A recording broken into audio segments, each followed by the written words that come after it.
Hello and welcome to the Too Much Apparently podcast. If you're new here, this is a podcast for the deeply feeling, overthinking, emotionally overloaded humans who've been told they're too much apparently. And if you're back, thanks for choosing to sit with us again. We're Alice and Carly, two therapists who are also just sensitive weirdos trying to make sense of life, healing, and our own brains. This isn't a professional advice podcast. It's more like the messy, honest conversations that happen when you finally feel safe enough to say what you're really thinking. This space is for people like us, the ones who've been called too sensitive, too serious, too emotional, too intense, and have spent way too long believing that it's true. Okay, on with the episode. Today we're talking about oversharing, that thing where you meet someone and suddenly you're telling them your entire life story, and then you spend the next week wondering what's wrong with you. Oh God, yes. That vulnerability hangover feeling. So we're unpacking oversharing, but not in the you're too much way, because I think oversharing gets completely misunderstood. Yeah, sometimes it's just how people connect. They're naturally open, they process out loud. But for a lot of us, especially if you grew up with critical or emotionally unavailable parents, it becomes something else. Right. It becomes a strategy, a way to control the outcome, to try to stay safe, to manage how people see you before they can judge you. So if you ever walked away from a conversation thinking, why did I say that? If there's shame and regret attached to it, not just, oops, I'm chatty, this one's for you. Let's get into it. Do you think you are an oversharer? So I think I can be, but it's not something I wholly relate to. I know a lot of people really describe themselves as being an oversharer and saying too much. I don't feel like I am an oversharer. I feel like there are things that I can share that other people may think are oversharing, but I actually still don't. Yeah. Do you think this podcast is oversharing? No, I don't think it's oversharing. My only hesitancy there is sometimes there's that inner conflict of, is it okay to say this much whilst being a therapist? So there's that conflict to me, but that's more about professionalism and what's ethical and that kind of thing, rather than the stuff we're talking about isn't okay to be speaking about publicly. Yeah, I think it's a tricky balance as a therapist, isn't it? And it's definitely one of the concerns that I've had about doing this podcast is knowing that. So I let all of my clients know before the podcast launched that I was doing a podcast and let them know some of that they might feel this way about it or they might feel that way about it. It could disrupt our relationship. There is that risk and that it was their choice to decide whether to listen to it on that basis or not. Not that there was any, there's no obligation. So yeah, it does sometimes feel like, which I don't want to describe it as like which mode I'm in, because I'm not in a mode when I'm a therapist. Like I don't want any of my clients to think like, oh, she just turns this on when she's with me and turns it off when she's not. How I am is how I am. But you don't disclose as much. You don't talk about yourself as much in a therapy session because it's not about you. It's about the person that you're working with. So yeah, there is a balance. I think I would describe myself as an oversharer. I definitely would have in the past, but I think that's definitely reduced. And I think, so I've mentioned this before about somebody read something about me online and then used it in a really humiliating way. Yeah. That definitely changed my relationship with things. So immediately after that, I put a post on my social media and I was like, I will not be deterred. I'm proud of how I am. But the unconscious part of me, I guess, just decided it wasn't safe enough to do that. And I have withdrawn and not shared so much, which I think is sad. And for context, the thing that was taken about me was me. So someone had posted in a forum that I used to say that they were struggling with self-harming. And I shared my experience of what helped me to reduce the ways in which I was self-harming when I was younger. And they took it and changed the wording in some of it and presented it in a way that I was a risk to people, which was obviously very unpleasant. And horrendous. But when I think about the things that have helped me to heal over the years, so much of that has been about other people's, their own struggles, the rawness. So I've mentioned the lady who works with food and body issues now for like 3 episodes in a row. So her name's Janine Roth. And her books are so raw about her struggles with food and body image.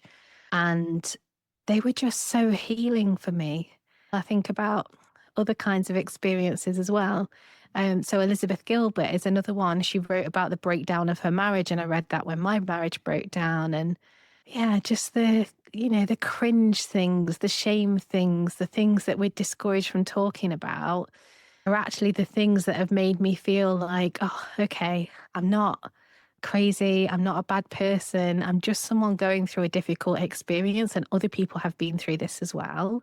Before that experience happened to me where I was humiliated in sharing things, actually that was really part of how I wanted to share, like, this is how it is for me. And it's been the same with my therapist and my supervisor as well.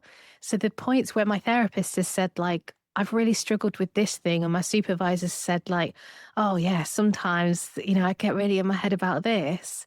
Oh, it just feels like such a kind of sigh of relief of like, oh, okay, maybe I don't need to try so hard. Maybe this is just how it is. Yeah. So yeah. Yeah, definitely. I too have found when people have spoke very openly about personal experiences, really helpful at certain times in my life, especially when people is unpolished and it's kind of like down in the dirt with the nitty gritty Yeah. of the experience. It's raw and it's real. Yeah. And that is so helpful. And we need to have that out there. And I think when you asked me the question about oversharing on the podcast, for me, it's knowing that I know I value being really truthful, like being a truth teller. I really value honesty. And I've always valued the nitty gritty.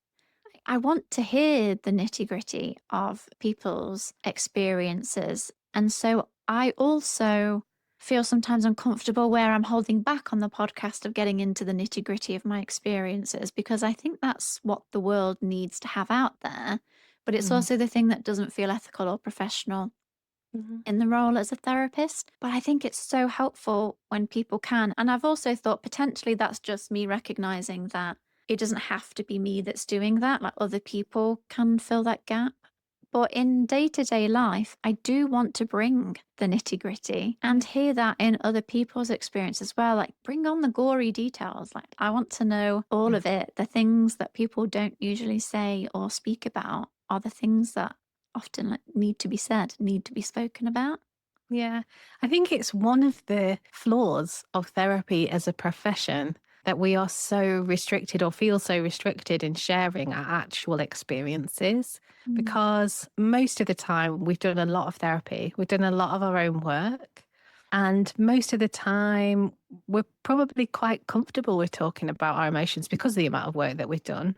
If I didn't have to worry about what is my membership body going to think about this, or my supervisor going to think about this, or what the therapist going to think about this, I just feel like I have so much to share that I feel like I can't because it doesn't feel appropriate. And then I'm like, well, why?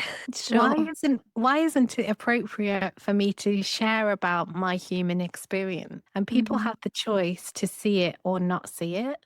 Nobody Yes. has to listen to this podcast. And even the social media, if somebody doesn't want to see it, they can block the account and it doesn't come up in their Hmm. feed. Yeah, especially when, as you said before, there's this adage in self disclosure as therapist in terms of self disclosed scars, not open wounds. I think as long as you're not, so there's one voice in my head that says, as long as you're not processing open wounds, like raw trauma, through a public sphere, and it's about getting validation for yourself or you're doing it for a specific reason, then okay, maybe not great, but it's, yeah, why there's also like such a big worry and question mark around sharing some of those more gory details of things that are scars and from the past and that I could talk about freely, free from shame, free from needing anything from it other than, yeah, this was just my experience. Yeah. Yeah. And with that, with the scars and the wounds, partly I'm like, but we just did an episode on screen time, and that is a wound. That's not a scar. An active and ongoing thing that I'm working on. Yeah. And I do also have, I've kind of touched on estrangement and how that is for me. And some of that it's not quite scar, it's an active Sure. process, and will be an ongoing process because it impacts my whole life and how I see myself. But yeah, I just think it's important. So there's another therapist that I know that's estranged from their family.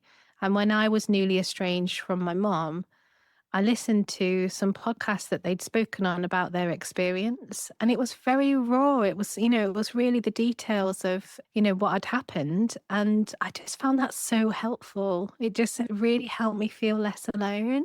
So I suppose I think there's something about the focus when it comes to self-disclosure as therapists really seems to be on the risks of self-disclosure and never on the benefits of Yeah. self-disclosure. And I'm absolutely not saying that as a therapist, you should go into a therapy session and be like, oh, yeah, but this, my experience this and my experience that, and, making it about you, because that isn't. It has to be in service of the client in the therapy room.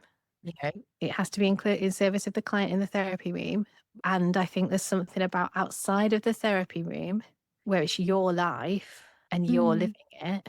Actually, yeah, maybe there is some benefit that we're missing out on by all these thousands of therapists that have done so much work and learned so much, that could share more about their own experiences that would be helpful for people that are not so far along the path. Does that make sense? Yeah, absolutely. And I kind of believe that to be true. And then this blocker that I Yeah. guess the blocker is just fear and being told off and getting it wrong.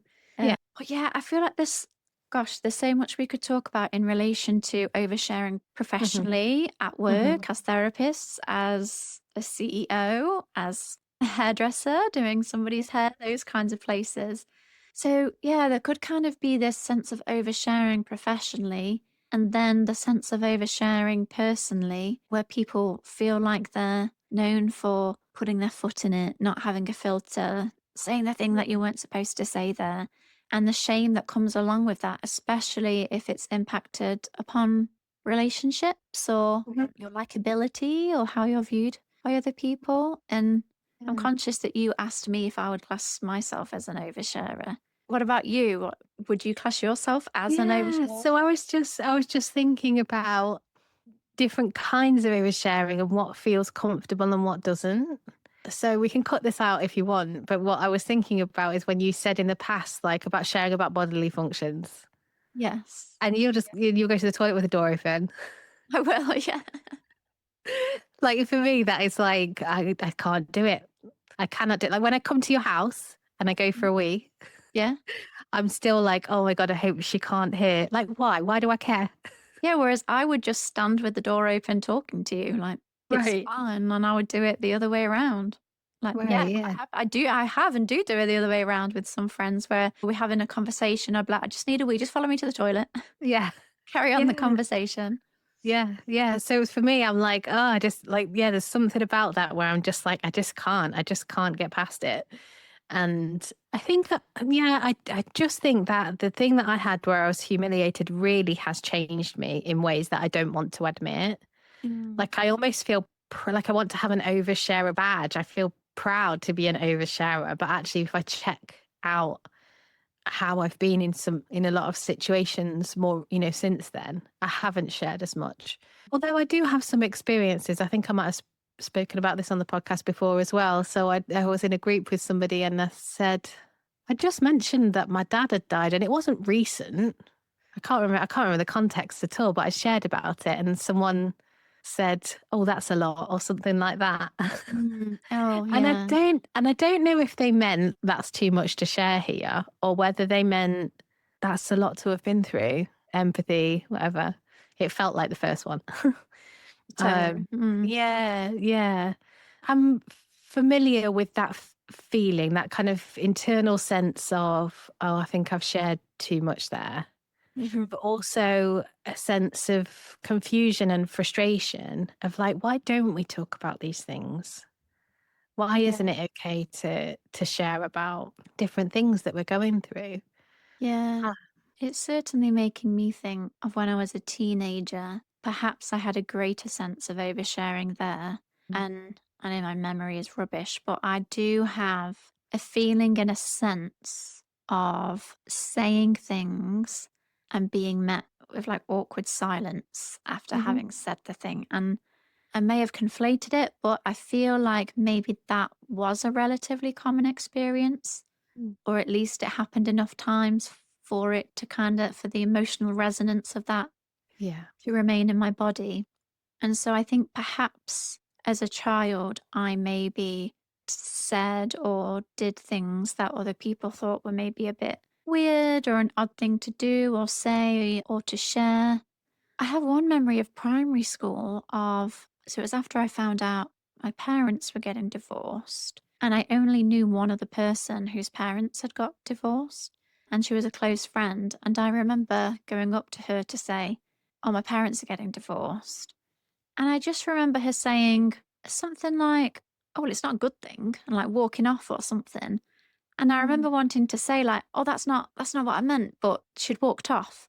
Yeah. And I know I know I felt deep shame about being misunderstood Mm. in that moment, and it made me feel like, "Oh, I shouldn't have shared that, or I shouldn't have just Yeah. told you that." But I wonder if as I've gotten older, it's not that I've shrunk that part of me, which is weird now thinking about because I feel like I shrunk so many parts of me. But maybe that part didn't. I just ended up surrounding myself with people who took that on. And Mm. actually, I think people find it funny that I will just say some things. I think if people laugh at me, it's usually because I've maybe said the thing that other people wouldn't say. And maybe there's a difference between I just want to say, quote unquote, overshare, and just know that from here on out, if ever I say overshare, there's air quotes around it. Um, when perhaps there's a difference between when you overshare and people see it as humorous and they like that you're the one that sometimes says the thing, versus experiences where you say the thing and you're met with silence, when you're met with disapproval, Mm. when you're met with an eye roll or Mm. a look of disdain or something like that. And Yeah. where then that is your experience as where rather than I guess my experience is, oh, I'm funny because I dare say these things, versus those that are left thinking, why can't I keep my mouth shut? Why did I say that? And like Yeah. replaying it over and over again in their mind, where they feel that sense of, yeah, like flooded with embarrassment and shame for, oh my God, I can't believe I actually just said that. Yeah. Yeah, it feels like such a tricky one because it feels like those moments of like, oh, why did I share it? And then that self criticism of I shouldn't have said anything really bashes up against my overwhelming desire for people to be more emotionally open and honest about their experiences. So I do get the that self criticism of like, oh, why did I share that? But then I very quickly get to, but why? What was wrong with it? Like it was fine to say that. It's Hmm. just my experience. I'm aware that we're talking quite vaguely about what the oversharing thing might be. But yeah, I just wish it was different. I really just wish it was different. When I was preparing for this episode, what came up was the idea about oversharing as a trauma response, which I think Okay. is like over explaining. And Oh, that's yeah. definitely something I've done. And I think really can come up when you're in a place of fear of judgment, of like trying to justify why you are some way or you think some way or whatever. Yeah, I definitely over explain and that feels like a different thing to me. Yeah. Yeah, I don't know. But even there, I'm like, why is that a bad thing? Why is it over explaining? Why is it not just like, I've been through this thing and I would like to be understood. I'd like to increase my chances of Yeah. being understood. And I know I can definitely get into patterns. So the ending of my relationship with my mum featured a lot of me over explaining in a desperate attempt to get her to understand things from my perspective. And that was not helpful and it didn't feel healthy. I still think it felt necessary though. I don't really think if I went back, I could have done anything differently. Mm. Yeah, I don't know. I think maybe I just hold I was going to say an extreme position, but even there I'm like, why does it have to be extreme to just say what your experience of life is? Like why is that extreme? Yeah. It shouldn't be extreme, I would say, but I guess it is in comparison to how the Mhm. world tends to work. There's a certain image that's coming up in my mind as you were talking, and what I feel like I personally want to differentiate between when we're Mhm. talking about, yeah, like oversharing. So I feel like there's a difference between someone saying, oh, how's your relationship going? And then you're telling them about all these arguments or whatever that you've been having and going into great detail about all of the arguments. Versus, for example, when people say, this is my new dress, and someone says, oh, I don't like it. No offense, I don't like it. And other people Mm, say no offense right before they say something that you could easily offensive. get offense Yeah. to. And then the people that are like, I just say things how they are, I just say it how it is. I'm thinking about those now types of people.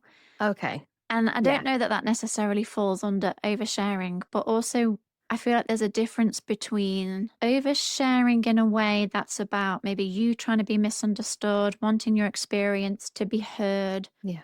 wanting to be seen, versus oversharing your thoughts and opinions in a way that could be unkind or cruel. Yeah. They're Yeah. absolutely different things.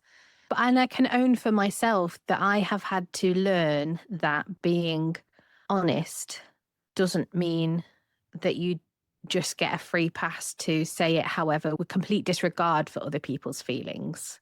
I think Mhm. because I was surrounded by so much, I can't think of the word, but like hidden motives, and I feel like there must be a term for it, but like when people aren't quite saying what they mean or communicating in a way that isn't straightforward, I've then had such a drive to be as honest as possible.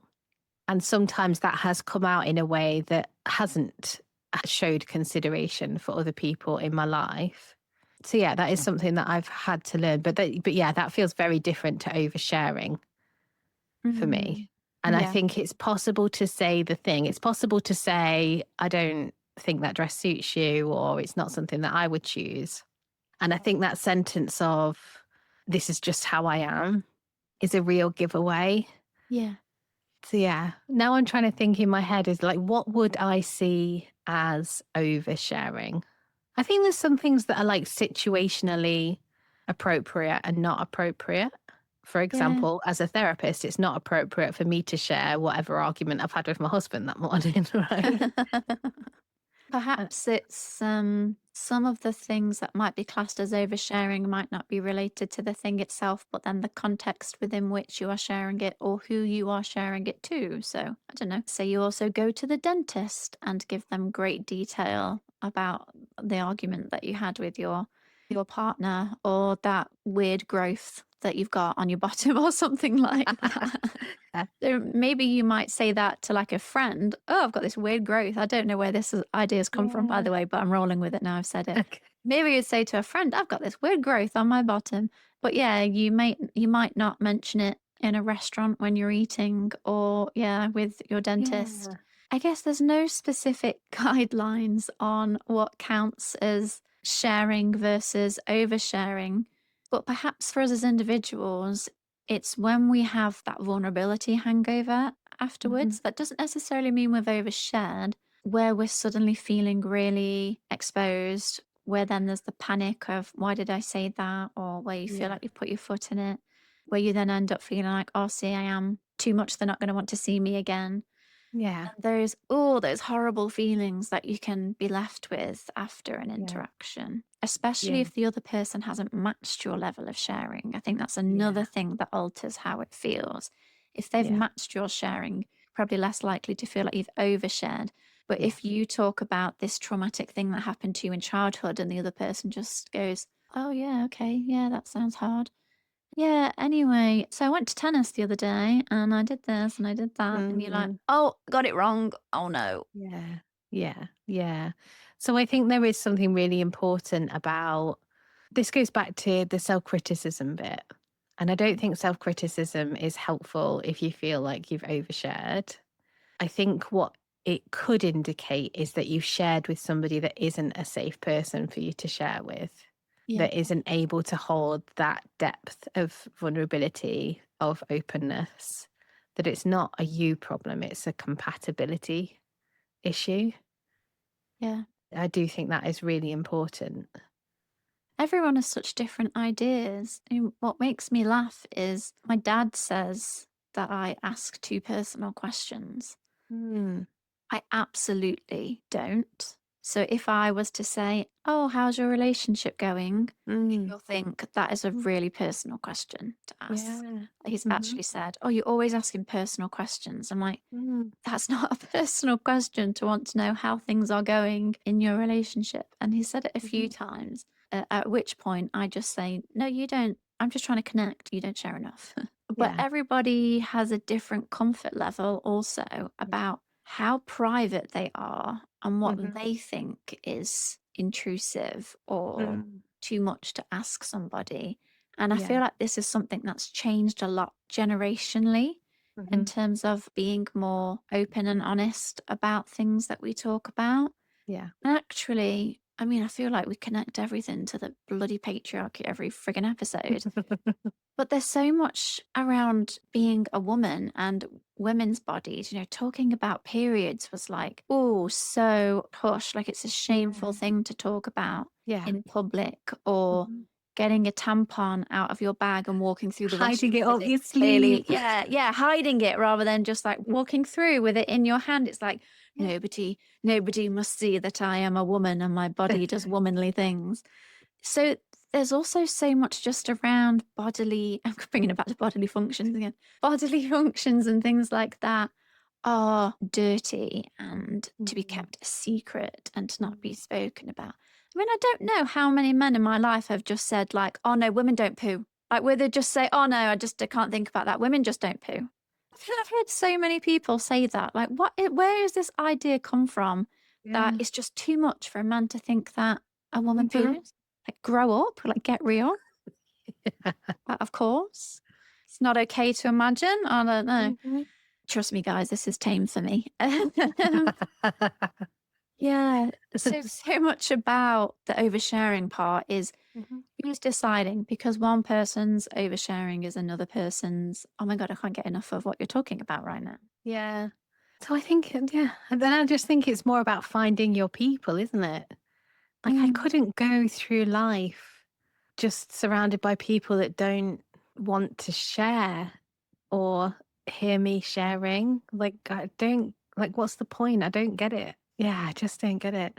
But yeah, I was just thinking about being at my book club. And sometimes I'm like, so we read a book that was about mothers and I couldn't make the club that time because I was poorly, but they asked if I had any comments and I put in the chat like I just wanted to know how is it for you and what's your relationship like with your mother? Like I know yeah, the book was great, but like tell me about your relationship with your mother. I want to know. Which nobody Yes. responded to. So you did actually I ask. did actually ask, yeah, or I just said, I Oh. said that's what I wanted to talk about, but yeah, nobody replied to that. And how did that make you feel when nobody responded to Yeah, it? kind of a bit sad, but also expected. I think it was fairly early-ish, or maybe not. Maybe it was this year, or I don't know. No, it was last year. I don't. Maybe sad's a bit strong, but like, I wish there was someone that wanted to tell me about their relationship with their mother because Mm. I love talking about relationship with mothers. I just think they're so complicated. They have such massive impact on our lives. Yeah, I'm just fascinated by it. That's what I want to know about. Yeah. Amongst other things. Yeah, I just want to know. I just want to know Yes. people. I think that's what it comes back to. It comes Sure. back to that depth. It comes back to like, who are you? And let's experience each other. And yeah, how are we similar and how are we different? And what are you going through? And be real with me. I'm not interested in the dance of performing being a human. Yeah. Hello. Yeah. Absolutely. Yeah. Yeah, that dance. But I feel like it's hard when you put yourself out there and you dare to ask that question in the group chat or with somebody that you're with, and Yeah. it kind of just gets glossed over or Yeah. nobody really speaks about it. Yeah, it's that denying you that depth and then ultimately of that connection.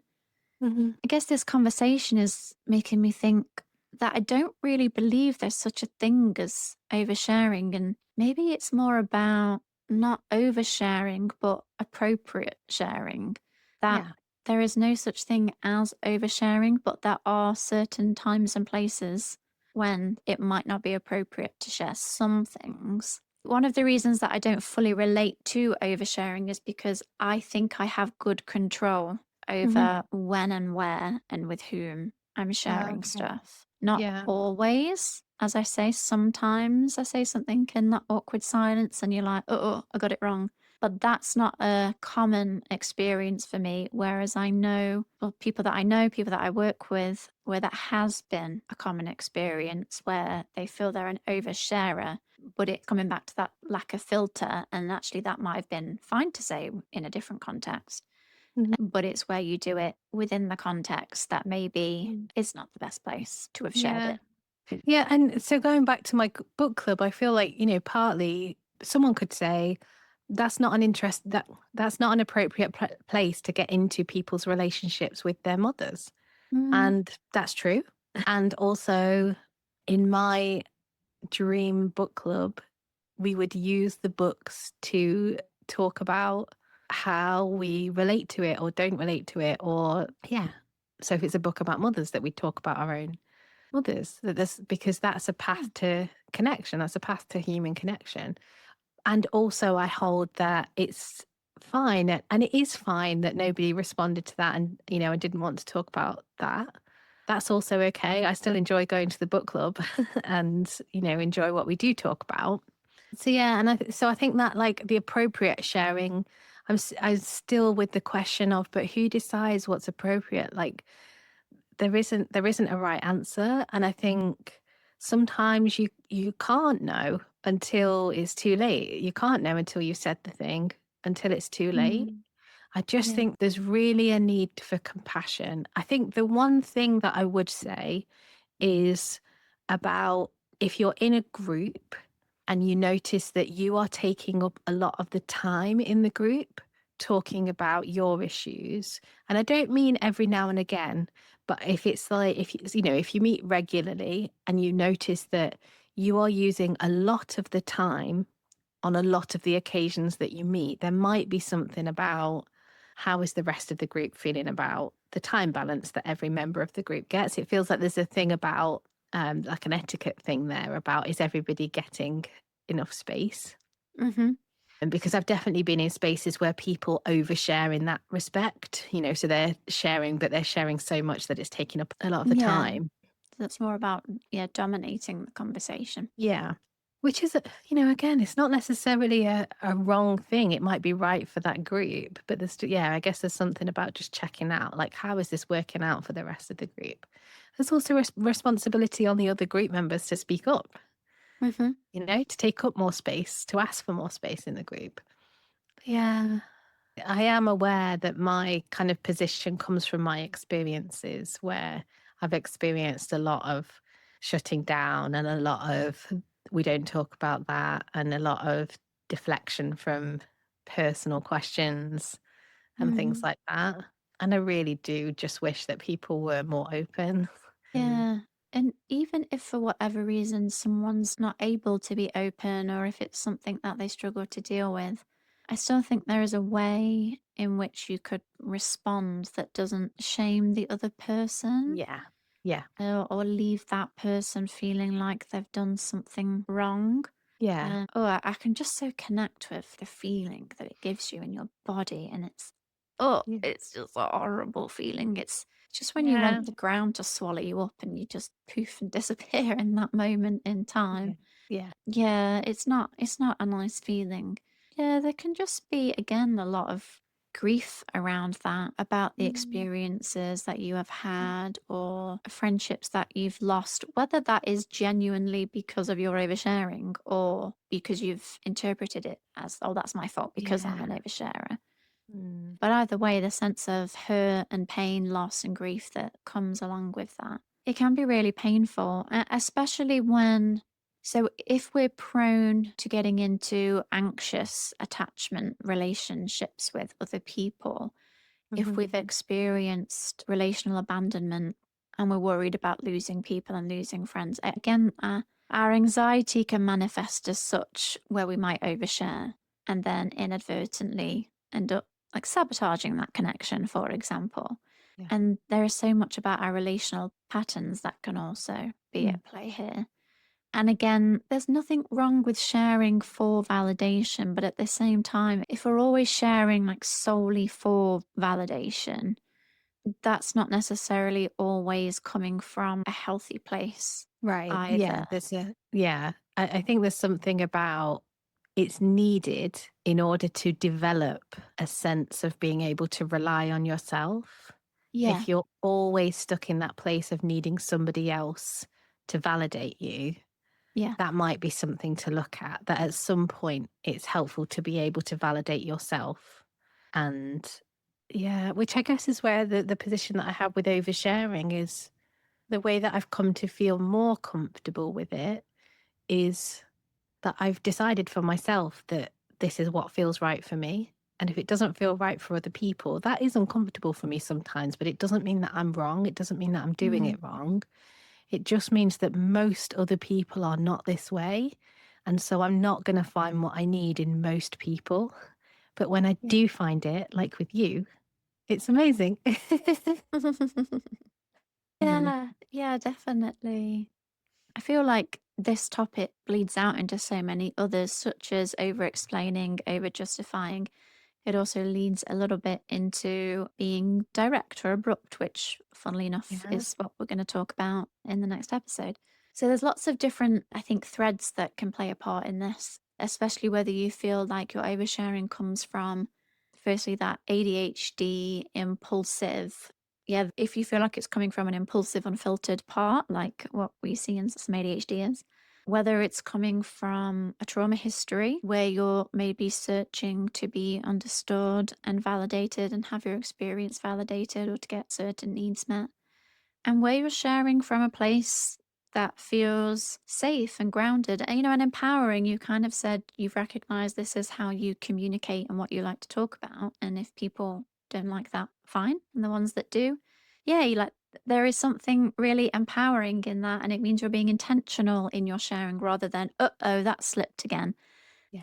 And I think that's the difference when we're able to accept how we like to communicate, find people we can communicate in that way too, be more intentional about it where we can.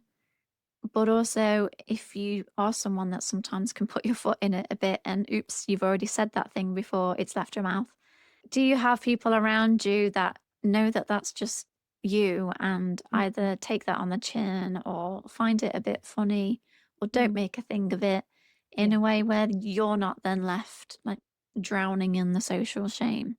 Yeah. Yeah. That feels so important. Yeah. So if we're to think about what it should look like, I think just the presence of the should isn't helpful.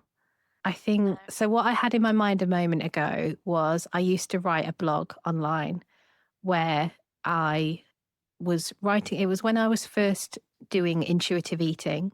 So I was writing about my relationship with food, which inevitably meant about writing about how my life was. And it was literally just like the same as if I would have written it in a private journal. I wrote it in a blog. It was very raw. It was public. I shared it with a group of people that were also doing intuitive eating, but I had loads of positive feedback.